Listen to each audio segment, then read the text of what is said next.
रवि गर्मियों की छुट्टियों में अपने गांव गया था।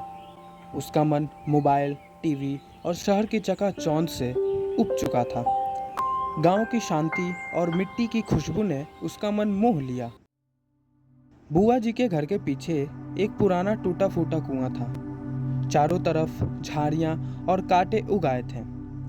गांव के लोग उसे शापित कुआं कहते थे और दिन में भी उसके पास जाने से डरते थे। रवि को यह सब बात अंधविश्वास लगता था।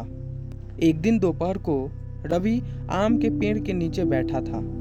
तभी उसे किसी की आवाज़ सुनाई दी। बचाओ बचाओ, मुझे कोई है। आवाज़ बहुत धीमी और उदास थी, जैसे किसी लड़की की हो। रवि चौंक गया। वो भागता हुआ कुएं के पास पहुंचा, मगर वहां कोई नहीं था। उसी रात उसे सपना आया।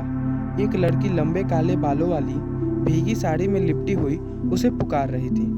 रवि रवि, मुझे निकालो, मैं तुम्हारा कुछ नहीं बिगाड़ूंगी, बस मेरी मदद करो। रवि की आंख खुल गई। शरीर से पसीना से भीग गया था। अगली सुबह उसने बुआ जी से पूछा, इस कुएं की सच्चाई क्या है?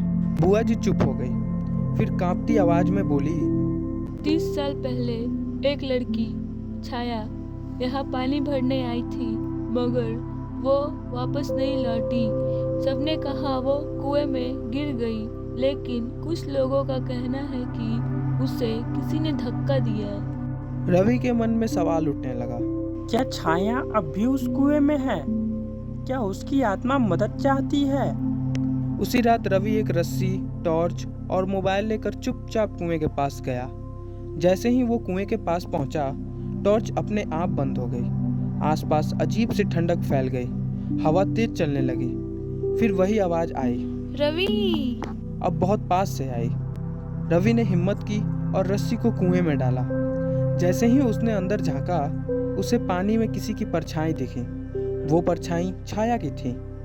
वो बोली, मैं बदला नहीं चाहती, मैं सिर्फ न्याय चाहती हूँ। मेरी हत्या हुई थी, मुझे इंसाफ दिलाओ, फिर मैं मुक्त हो जाऊंगी। रवि ने अगले दिन गांव के पुराने चौकीदार से बात की। कई सवाल पूछे। धीरे धीरे सच्चाई सामने आने लगी। छाया की मौत दुर्घटना नहीं थी। गांव के एक लालची ठाकुर ने उसे धक्का दिया था, क्योंकि उसने उसका जमीनी प्रस्ताव ठुकरा दिया था। रवि ने पंचायत में सबूत और बात रखी। बहुत से गांव वालों ने भी गवाही दी। ठाकुर का नाम बदनाम हुआ और उसे गांव से निकाल दिया गया। अगली पूर्णिमा की रात रवि फिर से कुएं के पास गया। उसने दिया जलाया और छाया को आवाज दी। इस बार पानी में से धुंध सी उठी और इसमें छाया की आत्मा मुस्कुराती हुई निकली। अब मैं मुक्त हूँ, तुम्हारे साहस और सच्चाई के कारण। उसके बाद कुएं की जगह को साफ किया गया और वहां एक छोटी सी छाया की मूर्ति रखी गई। गांव के लोग अब वहां पूजा करते हैं। रवि को गांव का न्याय का सिपाही कहा जाता है और वो कुआं जो कभी डर की निशानी था, अब विश्वास और इंसाफ का मिसाल बन गया।